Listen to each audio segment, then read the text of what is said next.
Mesdames et messieurs, bonsoir et bienvenue à cette session d'information, mais avant tout, le sommaire. De retour à Goma, le président de la République démocratique du Congo, Félix-Antoine Tshisekedi, a dirigé par vidéoconférence la 52e réunion du Conseil des ministres qui a entérimé plusieurs décisions. Sous l'autorité du président de la République, Félix-Antoine Tshisekedi Tshilombo, il s'est ouvert vendredi 9 octobre à Kananga, chef-lieu du Kasaï central, une conférence sur la paix.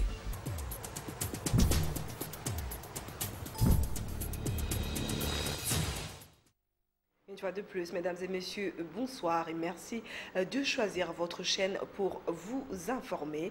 Comme d'accoutumé, ce vendredi 9 octobre, de retour de Goma, le président de la République démocratique du Congo, Félix-Antoine Tshisekedi Tshilombo, a dirigé par vidéoconférence la 52e réunion du Conseil des ministres.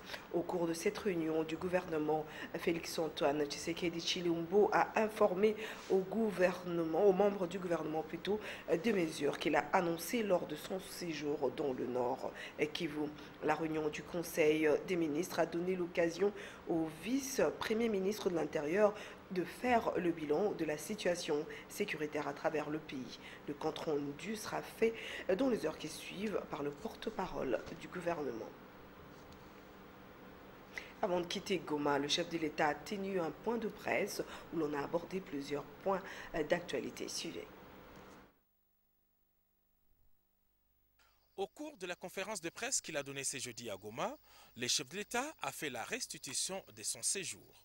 Sur base des informations lui données par les différents notables et élus locaux du Nord et Sud Kivu, le président de la République a décidé de surseoir les dernières décisions prises sur Minembwe. Sur un territoire dont les limitations sont contestées et surtout dans un contexte de conflit latent.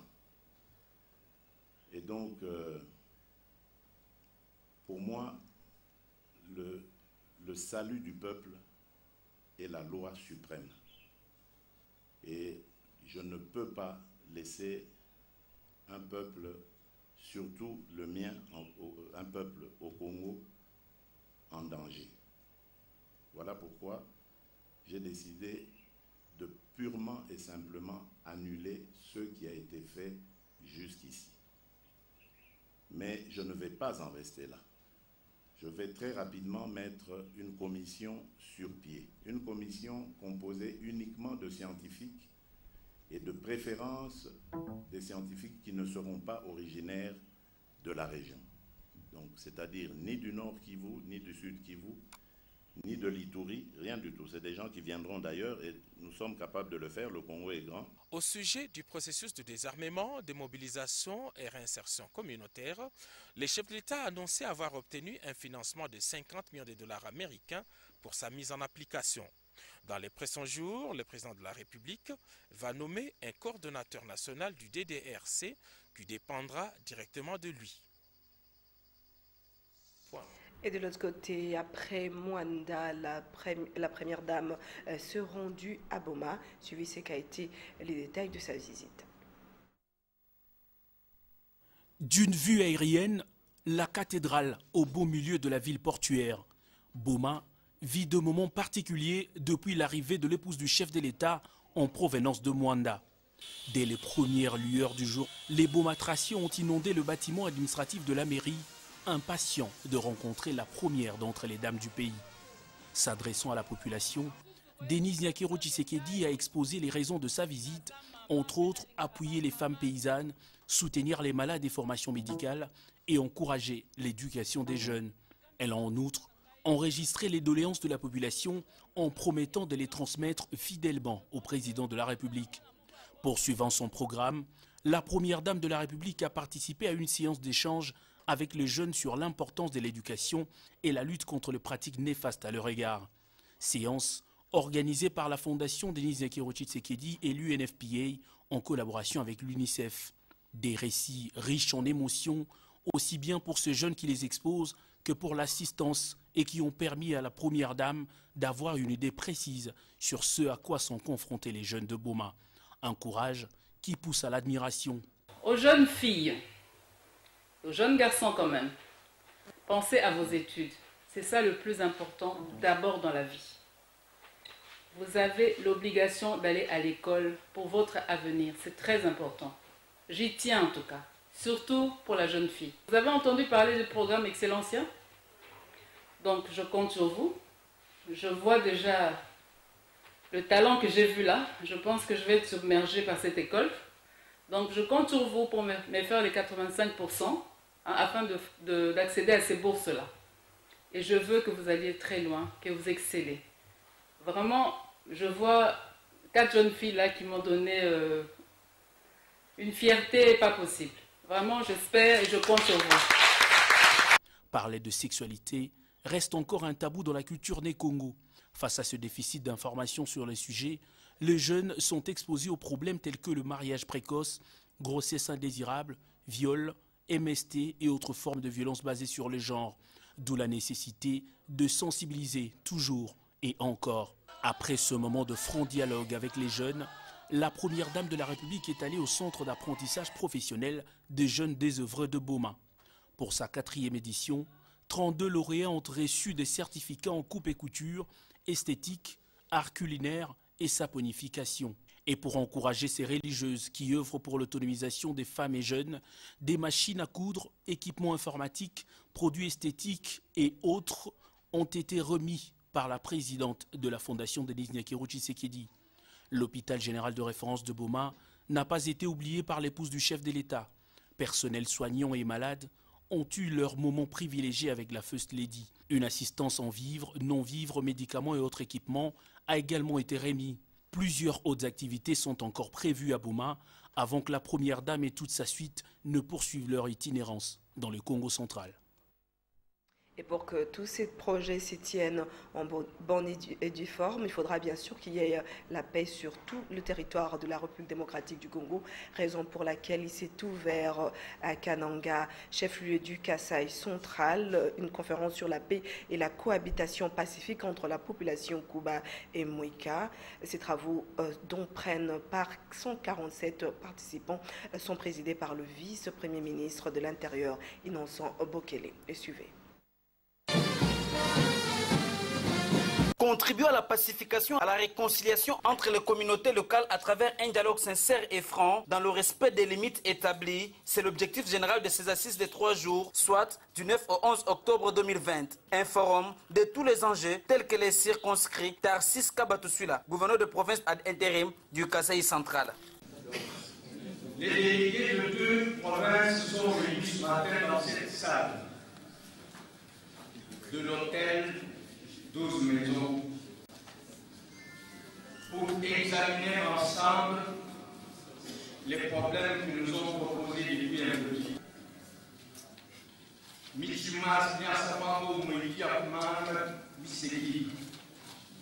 Cela nous dit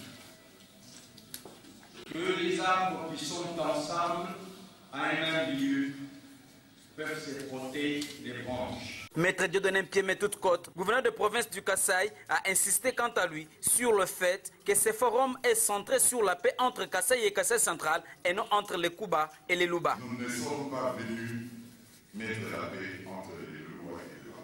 Très bien. Nous sommes venus mettre la paix entre la province du Kasaï et la province du Kasaï central. La paix passe par plusieurs facteurs. De la limite entre les deux provinces. Prenant à son tour la parole, le vice-ministre de l'Intérieur, qui a présidé personnellement ces travaux, a invité les participants ainsi que les décideurs de 2 provinces à mettre à côté les sentiments ainsi que des divergences et à se dépasser pour le retour définitif de la paix à travers ces forums. Innocent Bokele Walaka. Que j'invite les 2 gouverneurs de province, du Kasaï et du Kasaï central, à prendre leurs responsabilités surtout à la double qualité des responsables de services déconcentrés et décentralisés de l'État. Constantin Benguele Kwete, député national de Moueka, attend la mise en pratique des recommandations issues de ces assises. Maintenir cette chaleur pour rappeler tout le temps les recommandations qui vont sortir de cette conférence de façon à ce qu'elles soient vraiment appliquées. Tous les fauteurs de troubles et tueries entre ce peuple devront répondre nécessairement de leurs actes, tel est le souhait de tout un chacun. Dans un autre registre, Ricky Zami nous dit que les états financiers de comptes annuels de l'exercice 2019 de la Banque centrale du Congo, publiés la semaine dernière sur le site web de la BCC, traduisent une performance financière avec un taux de progression du total actif de plus de 36%. Ce rapport de 95 pages a été publié avec l'opinion favorable et sans réserve de l'auditeur. Le gouverneur de la Banque centrale du Congo, Deogracias Mutombo Mwananyembo, a tenu à éclairer la lanterne de l'opinion par rapport aux interprétations erronées répandues à la suite de la publication du dit rapport. Il a fait jeudi 8 octobre à l'issue de la 9e réunion ordinaire du comité de politique monétaire qu'il a présidé au siège de la Banque centrale du Congo. Suivez. La publication de ces rapports de comptes annuels relève d'un exercice régulier de la Banque centrale du Congo. Voici aujourd'hui plus d'une décennie. Il s'agit d'une manifestation de ce devoir de transparence qui caractérise la gestion de la Banque centrale du Congo. Tous les éléments constitutifs de ces rapports ont été ainsi clarifiés par le gouverneur Deogracias Mutombo Mwananyembo. Des états financiers en passant par les sous-comptes et les dettes extérieures, des explications de taille ont été fournies. Et on est surpris avec cette attitude qui est en train de gagner l'esprit des gens pour critiquer de manière subjective le rapport annuel d'une banque centrale audité par des cabinets de renommée internationale. Et ces rapports sont toujours présentés au Fonds monétaire, à nos partenaires financiers. Mais on n'a jamais vu ça dans les réseaux sociaux. C'est seulement cette année. Bon, ça nous a surpris. Lorsque vous prenez l'opinion même de l'auditeur, c'est une opinion favorable sans réserve qui indique que les états financiers reflètent l'image fidèle de la situation financière de la Banque centrale close au 31 décembre 2019. Par ailleurs, le comité de politique monétaire de la Banque centrale du Congo recommande la mise en place des mesures de relance de l'économie, en plus de mesures de stabilisation prises consacrées par les pactes de stabilité du cadre macroéconomique. Le dernier trimestre de l'année 2019, un trimestre de défis. Il y a donc nécessité de maintenir cette stabilité. C'est une période où nous devons gérer la dépense publique avec beaucoup de prudence, notamment avec ce qu'on appelle la contingence de dépenses, de manière à avoir une sorte de plan B implicite pour être à mesure de maintenir le résultat actuel. C'est même indispensable pour notre économie. Et dans ces contextes de stabilité et tenant compte de facteurs tant internes qu'externes pouvant affecter négativement la stabilité du cadre macroéconomique en RDC, le comité des politiques monétaires a décidé de maintenir inchangé les dispositifs actuels de sa politique monétaire, c'est-à-dire le taux directeur est maintenu à 18,5%. Et en vue de préparer les éléments de FARDC faisant partie du secteur opérationnel de l'Ituri à faire face à toute éventualité dans l'exercice de leur mission, une marche d'endurance a été organisée à leur intention par le commandant du dit secteur, le général Robert Yave Avoul Ngola. Le reportage est de notre correspondant en Ituri, le lieutenant Jules Ngongo, rendu par Sylvain Kapambo Sengele.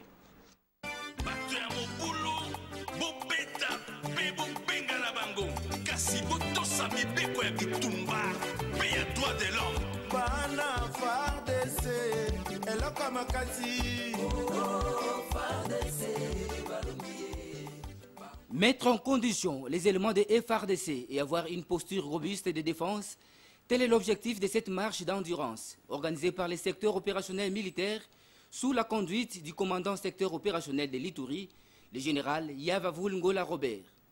Partant de la base logistique du quartier Kidia à Fashima, En passant par Mujipé Lachari, ces éléments de FARDC ont démontré leurs conditions physiques capables de répondre à toute éventualité sur les théâtres des opérations contre les groupes armés et bandits armés. Bunia est le sol congolais. Personne d'autre ne peut donc venir rétablir la paix à notre place, si ce n'est que vous et moi, ici présents. Général commandant observance bozomona bisonde tokosala ke mboka oyo ezala traité ya liboso so na telemi liboso na bino ezali pona sala na bino debriefing muke na o marche touti kosala marche o touti kosala eza nini ezali marche d'endurance. Cet exercice, il faut le souligner, est le deuxième du genre qu'a organisé les secteurs opérationnels.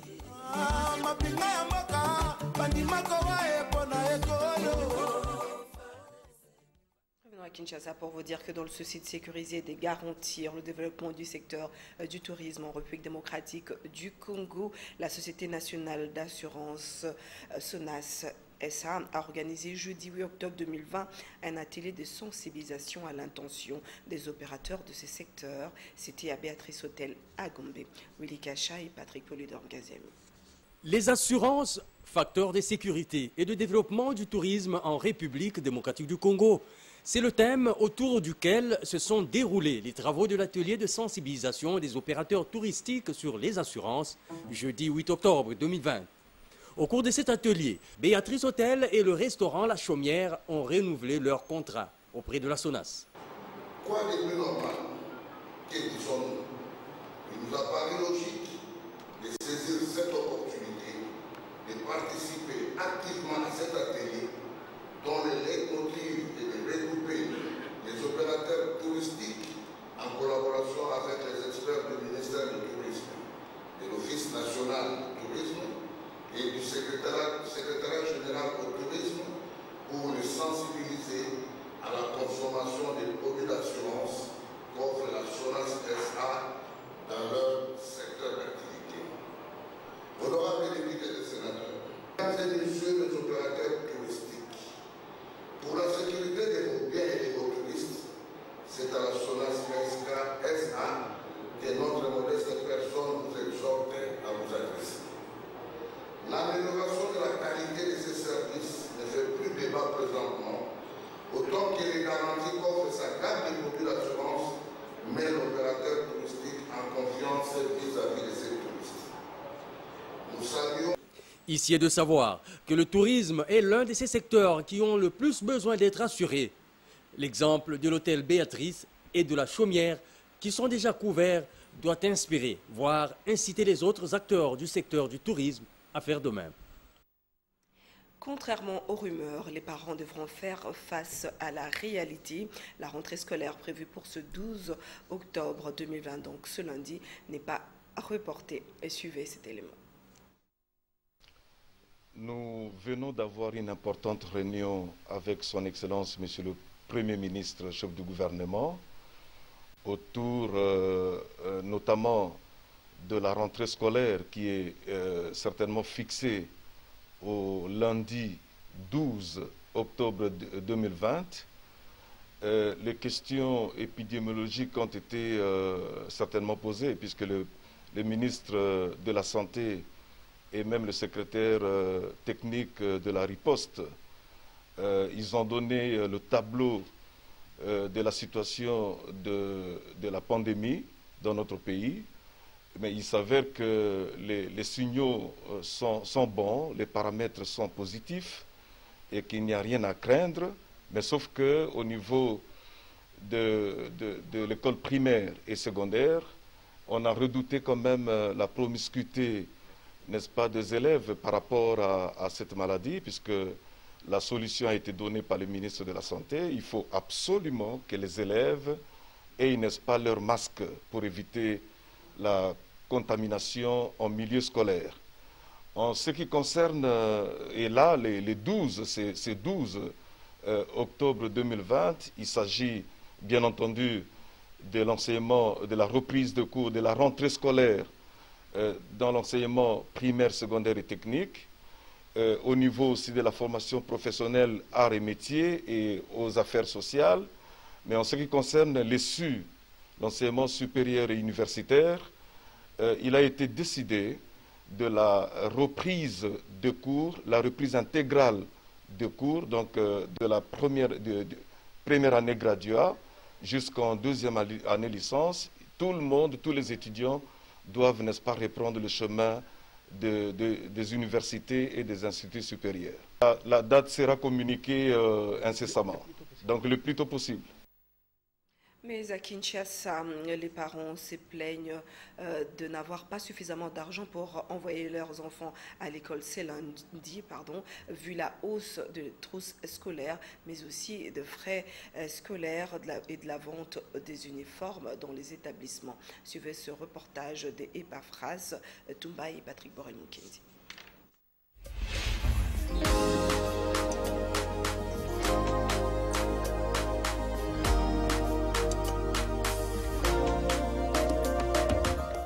C'est en beauté et une ambiance de bon enfant que s'est clôturée l'année scolaire 2019-2020 au sein de l'école chrétienne Source de Vie. En ce moment exceptionnel de se dire au revoir, enseignants, parents, élèves ont saisi l'occasion pour faire la rétrospection des activités passées et surtout se projeter vers l'avenir. Le passé, avec la Covid-19 et qui a miné pendant presque 5 mois les activités scolaires.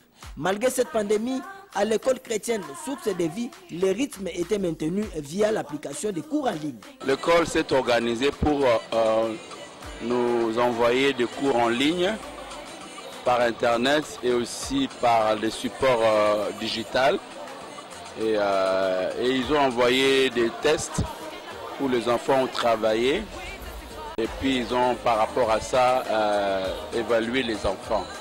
Et j'ai apprécié vraiment cette manière de réagir de l'école chrétienne Source de Vie. Il y avait un réseau social qu'on appelle Classroom, où dedans on peut entrer et voir tous les cours.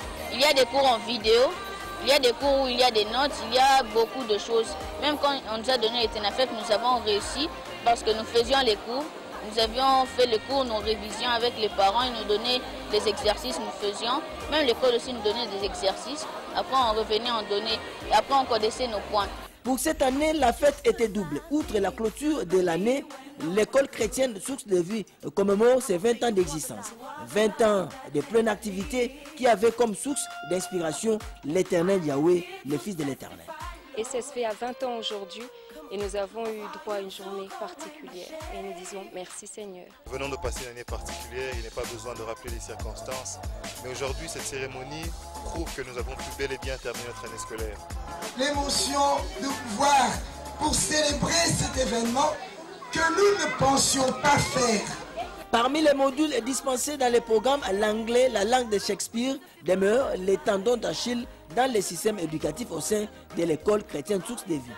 For us, we say bye to the school, but we always remember the hard moments we went through, the loads of homework we got to make us who we are today. We'll always remember that a quitter is a loser and that we should go on with life as we want it to be. We will always remember that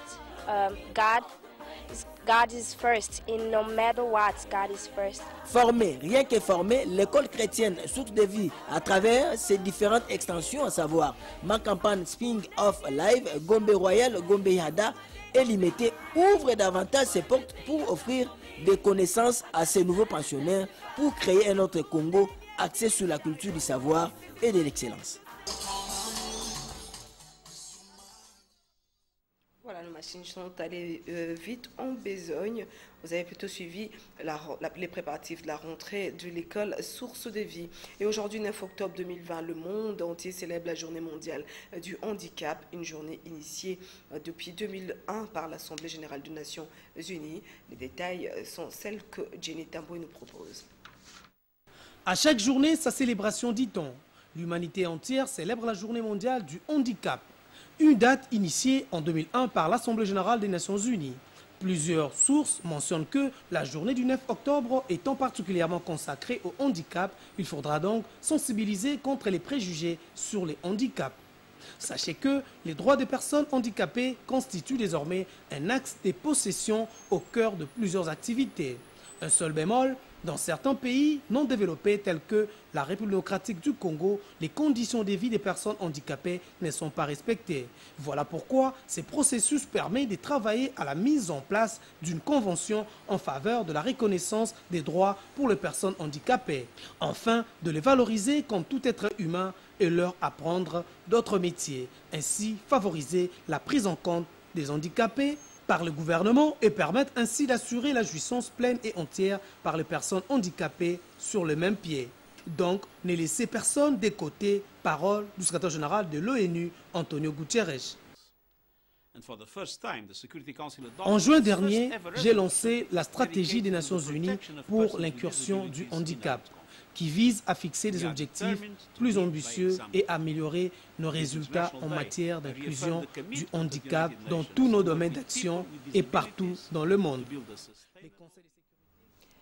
Et en sport, les dirigeants sportifs de la République démocratique du Congo s'indignent contre la manière dont les dossiers de sport sont traités par le ministre des Finances qui bloque à 90% l'évolution des fédérations des athlètes. Et ils signalent que si les choses ne bougent pas, un sit-in sera organisé devant le bureau du ministre des Finances. Les propos du doyen du président de fédération dont Mathieu Mwanambuta ont été recueillis pour vous par Rigo Molopo et Patrick Borel-Mukendi. Vous savez qu'il y a eu le Covid dans ce pays et qui a pratiquement pénalisé toutes les activités, y compris les sportives. Sous d'autres cieux, des mesures sont en été prises pour aider tous les secteurs à se développer. Mais chez nous, on enfonce volontairement le sport. Je dis bien volontairement, parce que vous ne pouvez pas comprendre que le numéro 1 de ce pays, le chef de l'État, a pris un certain nombre de mesures quand même pour que les sportifs soient à l'aise. Je vous parle, je ne vous le cache pas, vous avez les véhicules des basketteurs, vous avez et le chef de l'État est allé jusqu'au Parlement pour donner l'ordre. Mais tout ça ne peut être exécuté. Bon, comprenons que la situation du pays est difficile. Mais allons alors vers le budget qui a été voté et qui a été réduit fortement. On a donné des enveloppes à chaque ministère d'un budget réduit. Mais nous constatons qu'au niveau du sport, la situation est totalement dramatique. Parce que même ce budget réduit, même cette enveloppe réduite, vous ne devez pas l'avoir. Et pour l'avoir, il faut pratiquement parfois faire des jeûnes et prières. Ou si pas avoir des relations extrêmes pour que monsieur le ministre des Finances puisse vous payer. Ça ne peut pas fonctionner comme ça. La francophonie dont on parle, le risque est grand qu'on nous l'arrache. Nous sommes vus comme des irresponsables. Et c'est anormal. Vous avez les Léopards. 36 ans après, l'équipe nationale n'a jamais remporté de titres, vous le savez. Nous avons le tennis de table qui a organisé une compétition ici pour laquelle on a eu 22 médailles, pour laquelle la présidente de la République a été saisie. Vous comptabilisez les athlètes dans différentes disciplines sportives. Ceux qui sont, pour la plupart, ils n'ont plus étudié, ils n'étudient même presque plus. Alors, ce sont ces gens-là qui voulaient que nous déversions sous la rue. Ben, si c'est ça, qu'on nous le dise. Voilà notre propre credo. Qu'on nous le dise.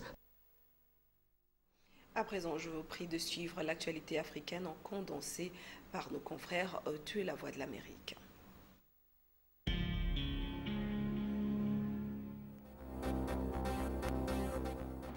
L'Union africaine a levé sa suspension du Mali imposée le 19 août au lendemain du coup d'État qui a renversé le président Ibrahim Boubacar Keïta.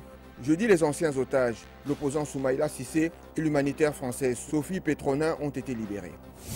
En Afrique du Sud, la commission d'enquête qui lutte contre la corruption a sommé Jacob Zuma de se présenter avant le mois de novembre. L'ex-président, jugé pour corruption, a accusé le président de l'institution d'être partial et réclame qu'il se récuse. Au Nigeria, le président Muhammadu Buhari a présenté un budget record de 28,9 milliards d'euros pour 2021, soit environ 20% de plus que celui de 2020. Son pays s'attend pourtant à une récession au troisième trimestre de cette année. Le prix Nobel de la paix a couronné le programme alimentaire mondial qui nourrit des dizaines de millions de personnes dans le monde. Selon l'ONU, le Covid-19 risque de pousser vers la faim entre 83 et 132 millions de personnes, surtout en RD Congo, au Nigeria, au Soudan du Sud et au Burkina Faso. Deux sujets ont retenu l'attention de journaux parus ce 9 octobre 2020. Il s'agit de l'affaire Minembwe et la rentrée scolaire qui intervient dans 3 jours. La synthèse et analyse et commentaires plutôt dans cette revue de presse signée Patrick Polydor-Gazemi.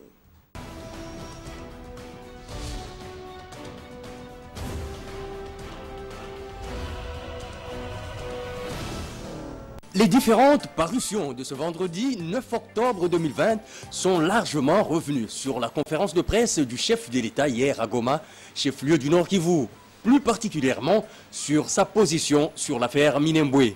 Le contenu des titres est le même, au-delà de leur formulation. Le président Félix Tshisekedi décide de surseoir toutes les mesures prises sur Minembwe pour l'agence congolaise de presse. Minembwe, Tshisekedi annule tout. Pour Africa News, Minembwe, compteur à 0 pour La République. Félix Tshisekedi annule le processus de création de la commune de Minembwe pour La Manchette. Et Félix Tshisekedi, j'ai décidé d'annuler ce qui a été fait jusqu'ici pour Minembwe. Titre aux formes des As, reprenant les propos du président de la République. Car, poursuit-il, citant toujours Félix Tshisekedi, pour moi, le salut du peuple est la loi suprême. Je ne peux pas laisser mon peuple en danger, a-t-il déclaré d'un ton ferme, se confiant à la presse à Goma. Dans son tweet, écrit Africa News, le porte-parole adjoint du chef de l'État, Tina Salama, donne la raison du sursis.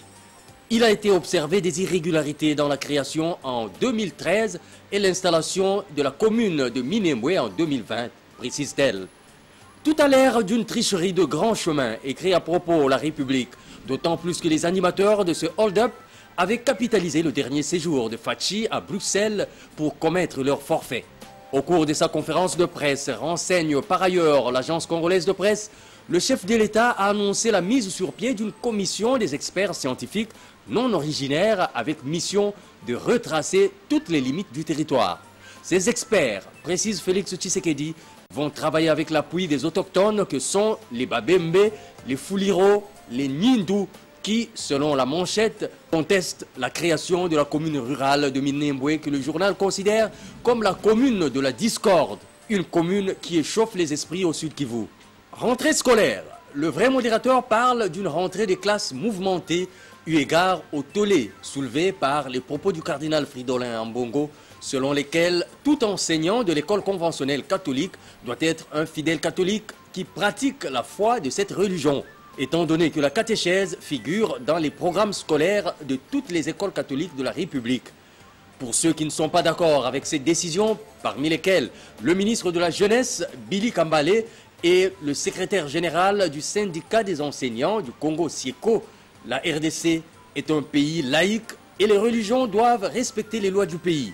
Les enseignants des écoles conventionnées catholiques sont des agents et fonctionnaires de l'État et sont payés par l'État congolais. Mais ce qu'il faut retenir pour cette rentrée scolaire qui, du reste, est confirmée pour le 12 octobre prochain, le port de masque est obligatoire pour tous sans distinction d'âge. C'est ce qui ressort, renseigne le Forum des As, de la réunion des membres du comité multisectoriel de riposte à la Covid-19. Bonsoir.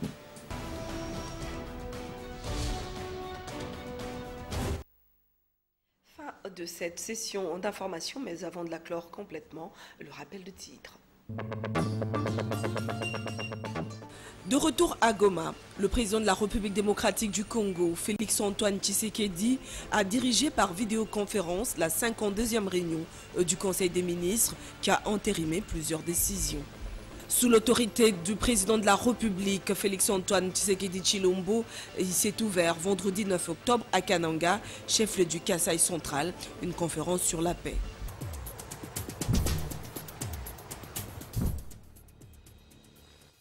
Mesdames et messieurs, je vous remercie de votre aimable attention. Bonsoir chez vous et bon début de week-end.